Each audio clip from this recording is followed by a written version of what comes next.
va-t-on assister à une passation de pouvoir entre Rafael Nadal et Carlos Alcaraz à Indian Wells en demi-finale?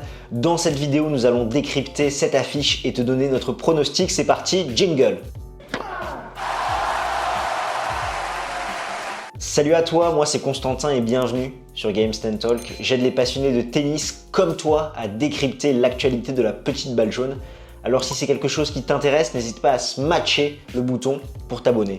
Comme tu l'auras compris, dans cette vidéo, nous allons te décortiquer l'affiche des demi-finales à Indian Wells 2022 qui opposera Carlos Alcaraz à Rafael Nadal. Nous allons revenir un petit peu sur le parcours des deux hommes, leurs précédentes confrontations, ainsi que te parler des différentes clés tactiques. Et reste surtout bien jusqu'au bout de cette vidéo, car à la fin, tu auras notre pronostic. On commence tout de suite avec le plus vieux des deux Ibériques. Je parle bien évidemment de Rafael Nadal, 4e mondial, qui connaît un début de saison 2022 totalement immaculé. 19 victoires, 0 défaites. Il est irrésistible. L'Espagnol en ce moment, il a triomphé à l'ATP 250 de Melbourne, à l'Open d'Australie contre Daniil Medvedev et également à Acapulco. Le revoilà en demi-finale en Californie, même si ça n'a pas toujours été facile dans ce tournoi, étant donné qu'il a dû sortir Korda, Evans, Opelka et Kyrgios. Il a passé en tout 9h15 minutes sur les courts et a concédé 2 sets, un contre Korda et un contre Kyrgios. Si on devait qualifier un petit peu la semaine du Mallorquin, ça serait poussive. Pourquoi? Parce qu'il a été mené 5-2 dans le 3e set par Korda. Il a été mené 4-2 dans le premier set contre Evans. Il a été mené 4-2 dans le second set contre Opelka. Il doit sauver 3 balles de double break. Et contre Nick Kyrgios, il a été mené 5-3 dans le premier set. Comme tu l'auras compris, c'est faufiler dans un trou de souris pour se hisser en demi-finale. C'est te dire la marge qu'il a sur ses adversaires et la confiance qu'il a acquise depuis le mois de janvier avec tous ses titres, toutes ses victoires sans connaître la défaite.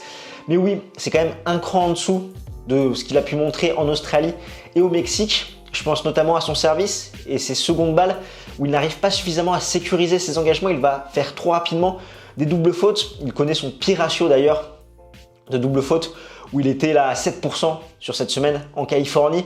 On sait que maintenant, il essaie de beaucoup plus tenter sur sa seconde balle. Pour le moment, c'est pas forcément une stratégie payante parce que forcément, ça va donner des points à la relance sur ses adversaires, ça va le mettre dans des positions inconfortables, sous pression. Et derrière, qu'est-ce qui se passe? Dans l'échange, Rafael va jouer un petit peu plus court, il va se faire attaquer, il va se faire priver de temps. Nadal va courir derrière la balle et c'est son adversaire qui va faire le jeu et qui va en profiter. On l'a vu de nombreuses fois d'ailleurs cette semaine se faire breaker en commettant 2 doubles fautes, en étant un petit peu en flux tendu, notamment contre des bons serveurs comme Opelka ou Kyrgios. Alors comment s'en est sorti l'Ibérique contre Korda quand l'Américain mène 5-2? Nadal, il s'est mis dans la bonne position, c'est-à-dire qu'il s'est dit que c'était à son adversaire d'aller chercher ce match. Lui, il a remis des balles et il attendait finalement la faute de Sebi Korda. Korda qui a fait énormément de fautes, notamment en coup droit, même si dans le 2e set, il a eu une bonne tactique. Il a réussi à prendre la balle tôt côté revers et à agresser Rafael Nadal. Derrière, il a manqué un petit peu de consistance. Il s'est vu gagner contre son idole et c'est à partir de là qu'il a déjanté. Contre Evans, il a eu un match compliqué sur le premier set, l'entame a été délicate. Derrière, une fois qu'il s'est réglé, il a été en roue libre. Evans n'est pas un match-up qui gêne Rafael Nadal avec son slice. On connaît la vitesse d'accélération de raquette de l'Ibérique. Contre Opelka, la stratégie était simple, tenter de le retourner. Et c'était compliqué avec ses services kickés qui rebondissaient à plus de 2 mètres. Et essayer de rallonger les échanges le plus possible. On sait qu'avec sa carcasse de 2,11 m, c'est pas forcément facile, même s'il se déplace très bien par rapport à un John Isner. Il y a eu cette baisse de régime dans le second set et après il a serré un petit peu les dents pour s'imposer en 2 tie-breaks. Contre Nick Kyrgios, là encore, il a fait parler son expérience où l'Australien a eu le break assez rapidement dans le premier set. Derrière, Nadal débreak quand c'est à son adversaire de servir pour le set. Il aura utilisé la bonne tactique. Il aura essayé de trouver des solutions par rapport aux problèmes que lui posait son adversaire. Je pense notamment qu'il a réussi à le faire déjouer côté revers où il manquait un petit peu de régularité. Il allait un petit peu à la faute et Nadal, avec son coup droit qui gicle, peut faire mal dans ce compartiment du jeu-là. Essayer d'être agressif, notamment avec son revers qui a été très très bon contre l'Australien, encore une fois. Et au service aussi, où même s'il a beaucoup plus tenté, il a fait des doubles fautes. Il a su mettre les points importants quand il le fallait, là où Kyrgios a perdu beaucoup d'énergie à se battre un petit peu contre le public, quant à son adversaire en face, lui cherchait des solutions pour le faire déjouer. Et c'est vrai qu'on peut faire le parallèle entre ce Nadal version Indian Wells 2022 à celui de Roger Federer à Miami en 2017, où il avait eu un parcours compliqué. C'était coup-ci coup-ça aussi au niveau de son niveau. On se rappelle de ce match contre Bautista Agut où l'Espagnol va servir pour la première manche. Après ce match contre Tomas Berdych où le Tchèque a 2 balles de match. Également cette confrontation folle contre Nick Kyrgios qui est l'un des plus beaux matchs d'ailleurs en 2-7 gagnants qu'on ait pu avoir dans ces dernières années. Et après il aura déroulé Federer en finale contre Rafael Nadal. Après on a l'ombre d'un doute concernant les conditions physiques de Rafael Nadal. C'est vrai que c'est compliqué de savoir par rapport à cette déclaration qu'il a donnée en début de tournoi où il parlait des douleurs à son pied, que là il sentait un peu plus de gêne que d'habitude. En début d'année, à l'Open d'Australie, à Acapulco, il disait que c'était agréable d'enfin pouvoir jouer sans douleur, de pouvoir se déplacer librement. Là, le discours n'était pas du tout le même. Pas vraiment sur quel pied danser, hein. Comme je te le disais dans ma review de la 8e journée à Indian Wells, sans mauvais jeu de mots, c'est compliqué, sachant que au vu des douleurs, au vu de la gêne, finalement, ce n'est pas corrélé avec son temps de jeu et son temps de repos, à l'inverse du genou, où là, il préserve en jouant sur terre battue et sur dur, les chocs lui font mal et peuvent entraîner des douleurs, notamment sur sa tendinite rotulienne. Là, il n'y a pas vraiment de règles de loi, donc il a potentiellement des douleurs, des fois il boite, et je pense que son jour de repos va lui faire du bien avant d'attaquer cette demi-finale. Parce que oui, en Californie, Nadal se sent très bien, en 15 participations, c'est 11 demi-finales au moins. Défaite avant les demi, c'est en 2004, 2014, 2015 et 2017. Il visera un 4e titre à Indian Wells. C'est son objectif, il lui reste 2 matchs, ainsi qu'un 37e titre en Masters 1000 et une 3e place mondiale s'il s'impose contre Alcaraz. De l'autre côté du filet, on retrouve la pépite espagnole Carlos Alcaraz, 19e mondial, qui connaît lui aussi un très bon début de saison. 12 victoires, 1 défaite, 1 titre à Rio, et sa seule déconvenue est arrivée en Australie contre Matteo Berrettini au 5e set, au bout du suspense dans un tie-break à 8 ans. Si on devait qualifier son tournoi, ça serait impressionnant. Il est venu à bout de McDonald, Bautista Agut, Monfils, Norrie. Il a passé en tout 5h45 minutes sur les cours et a concédé 0-7. Ce qui est intéressant, et c'est mon avis, j'ai l'impression que depuis Rio, Carlos Alcaraz a trouvé un schéma tactique payant. Il surfe sur ses armes, son coup droit, qui est très lourd, qui fait reculer ses adversaires. Derrière, il a ajouté l'amorti à sa panoplie pour profiter justement de faire reculer ses adversaires pour derrière leur jouer une petite balle courte. Je le rappelle encore une fois, 78% de réussite à Rio quand il jouait une amorti. C'est toujours une stratégie payante dans ce tournoi à Indian Wells. Côté revers, il sait se montrer agressif dans l'échange. Au niveau du service, c'est assez fluctuant. On va pas se le cacher, il a fait de très bonnes perfs au service contre Bautista Agut, contre Monfils, ça a été moins bon contre Norrie, qui est un très bon relanceur. Il a ce service kické qui permet également de faire reculer ses adversaires.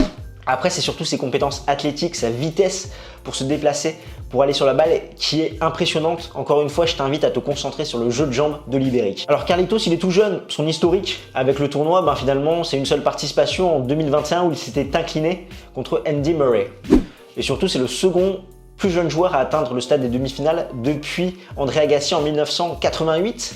Ce lundi, au pire, il sera 15e mondial et au mieux, s'il s'impose dans le désert californien, il pourrait rallier la 13e place mondiale.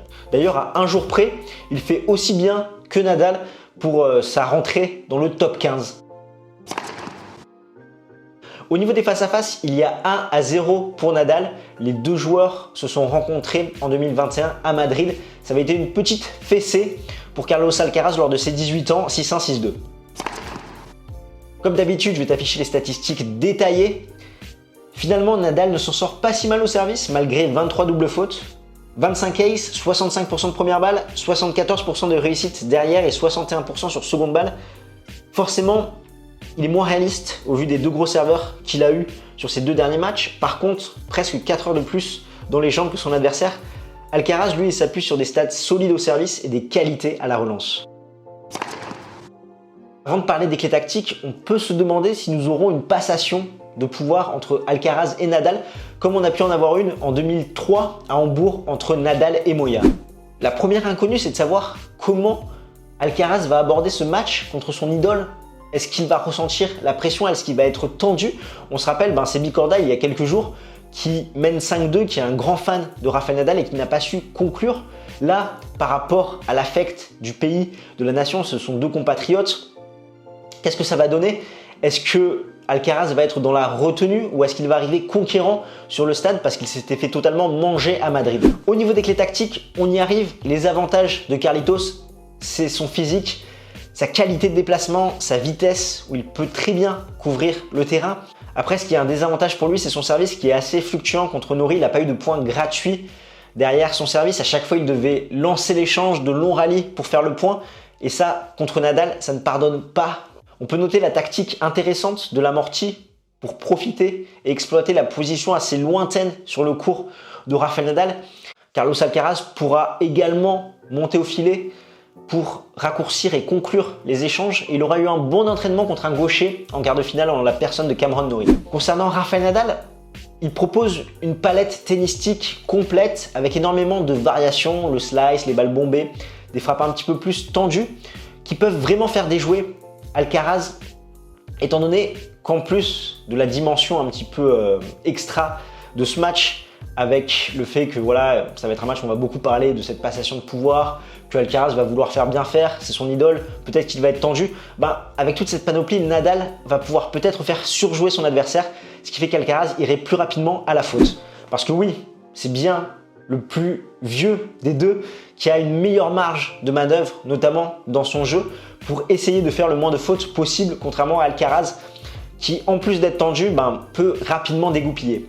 Après, l'interrogation concernant Nadal, c'est son service. Va-t-il arriver à sécuriser ses secondes balles? Est-ce qu'il va se montrer un petit peu plus conquérant sur ses engagements? Est-ce qu'il va avoir plus de points gratuits? Sachant qu'en face, au niveau du service, Nadal va pouvoir retourner pas mal de balles. Ça va pas être du Opelka, du Kyrgios. Donc je pense qu'il va pouvoir en profiter, à lui également de pouvoir sécuriser ses engagements. On arrive à la partie qui t'intéresse, au pronostic. C'est vrai que pour le moment, on n'est pas en réussite dans ce tournoi d'Indian Wells, il faut le reconnaître. Je pense, et c'est ce que je pensais en pré-match, que Opelka et Kyrgios étaient des plus grandes menaces pour Rafael Nadal qu'Alcaraz, en tout cas sur le papier par rapport à ce qu'il proposait.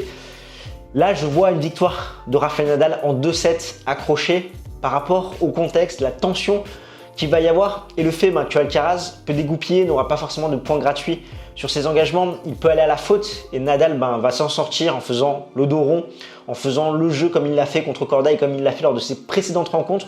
Donc c'est pourquoi je donne un avantage pour Rafael Nadal qui, je pense, devrait s'imposer en 2-7. En tout cas, c'est mon pronostic. N'hésite pas dans les commentaires à me dire ce que tu en penses et nous on se retrouve très vite pour débriefer cette demi-finale et se projeter également sur la finale d'Indian Wells avec Alexis. D'ici là, porte-toi bien. Ciao tout le monde.